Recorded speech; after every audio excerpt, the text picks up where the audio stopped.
Ողջույն հարգելի հայրենակիցներ, ցանկանում եմ այս ֆորմատով մի քանի բառով խոսել իմ դեմ հարուցված քրեական վարույթի մասին։ Ուրեմն 3 իմ բնակարանը խուզարկելուց հետո քննչական կոմիտեն տարածեց հայտարարություն հետևյալ բովանդակությամբ, ընդհանրապես վերնագիրն եմ ընթերցում ձեր համար, որ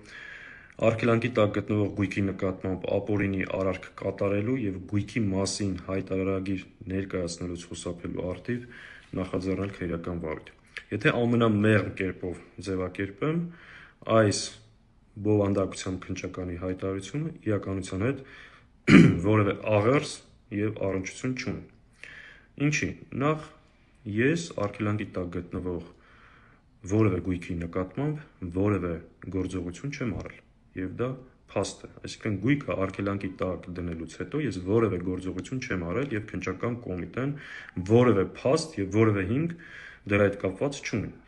Եվ երկրորդը ինչ է նշանակում խուսափել հայտարարագիր ներկայացնելուց։ Ըստ էության այս գործը հարուցել եք նրա համար, որտեղ ես հայտարարագիր եմ ներկայացրել։ Ու ներկայացնել ոչ միայն դահակին, այլ նաեւ կոռուպցիայի կանխարգելման հանձնաժողովին, այսինքն մեկի փոխարեն 2 հայտարարագիր եմ ներկայացրել։ Եվ ըստ էության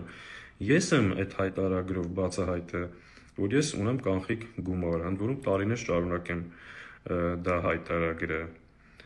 ասել եմ դրա գտնվելու վայրը, քանակը, ծագման աղբյուրը, հետևաբար ինձ ըստ էության ոչ թե հայտարարագիր չտալու, այլ հայտարարագիր տալու համար են մեղադրանք առաջադրում։ Այսինքն երկու են հիմքերը, որի մասին խոսվում է, դրանք իրականության հետ որևէ կապ եւ առնչություն չունեն։ Ընդ որում, եթե քննչական կոմիտեն ինձ հրավիրեր հարցաքննության, այս հարցերի պատասխանը ամբողջապես կարող էր ստանալ եւ ստիպված էր լինելու անմիջապես այս քրեական գործը կարճել։ Բայց ինչ արել քննչական կոմիտեն, այս իր հայտարարությամբ ըստ էության չհաղթահարելով անձեռնամխելիության արգելքը մեղադրանք է առաջադրել եւ սա ստեղծել է փակուղային իրավիճակ։ Այլ կարգավիճակով ինձ հրավիրել չէին կարող, կամ դա է պատճառը, որ չեն հրավիրել, կամ եթե հրավիրեին, այս հարցերի պատասխանը կստանային, ստիպված այս գործը պետք է կարճեն։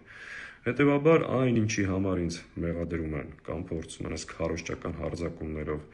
տպավորություն ստեղծել իրականության հետ եւ իրավական ընթացքի հետ որևէ կապ եւ առնչություն չունի, սա ընդհանրապես սիրելի հայրենակիցներ հերթական քաղաքական հետապնդումն է իմ եւ իմ ընտանիքի նկատմամբ։ Սա է ամբողջ պատմություն, իսկ ինչ վերաբերում է քարոզչական լեկտիվությանը, որ օրինակ հայկական ժամանակը վերնագիր էր դնում կամ ռեժիմին պատկանող այս միջոցները, որ իբր իմ կնոջ մեքենայից հայտնաբերել են զարդեր եւ դրամական միջոցներ, սա եւս հերթական այս խեղկատակների ձեռագիրն է, մեքենայի մեջից որևէ բան չեն հայտնաբերել, դրա արձանագրությունները կա, իսկ ոսկյա զարդեր եւ դրամական միջոցները մեր տան պահարանից պահանջել են մեր ընտանիքին պատկանող ընթացիկ միջոցները եւ զարդերը արգրավել են, խոսքը սրա մասին է, ինչ մեքենայի զարդեր, չգիտեմ ինչ, հերթական կեղտոտ տեղեկատվական գրոհն է, որ մեր նկատմամբ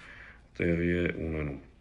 Շատ հարցեր կա, որ կարելի է անդրադառնալ, բայց ես այս ամեն ինչը դիտարկում եմ իբրև հերթական քաղաքական հետապնդումը, հերթական իմ եւ իմ ընտանիքի նկատմամբ կեղտոտ հակաօրինական քայլերն ու գործողությունները